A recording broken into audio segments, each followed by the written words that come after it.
and it overheats. Got a lot of pressure coming in, not so much pressure coming out, and it's hot. Okay, you don't need me to tell you that. Today, well, cars are really nothing more than a computer on four wheels. I mean, there's more processors, more computers, more electronics than ever before. But yet, some things are remarkably, well, low tech. Take, for instance, most lighting. Sure, we use HID and halogen headlamps in some cars. But recently, I looked at a sampling of all the cars that were coming into all of my stores.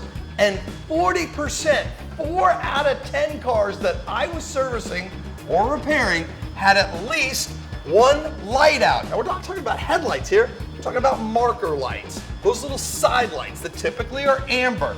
Sometimes the little license plate lights were out. Why is this a big deal, especially if you didn't know about it? Well, number one, give local law enforcement a pretty good reason to pull you over. That's right, the law says all those marker lights need to be fully functional. And of course, there's the safety aspect. You want to have those things replaced. Why do they burn out? Well, just the same way the lights burn out in your home, they're gonna burn out on your car. It's a good example of how you should hold your mechanic to a higher standard. Instead of coming out with a laundry list of things that they want to upsell you on, the next time you should ask your service writer or your mechanic, hey, did you do a basic walk around and safety check on my car?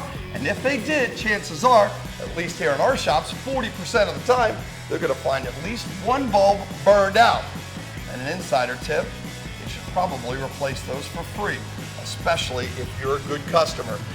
Here's something that's fun to do. In the evening when it's dark out, turn all the lights on in the car and do a walk around. You might be really surprised that you don't have just one, maybe even two, in some cases even more lights burned out. You shouldn't have to do this on your own, like I said. Bring it over to your local shop, have your tech or your mechanic do it for free. Not only will you be safer, but as I said, you'll also keep your local PD off of your tail, quite literally.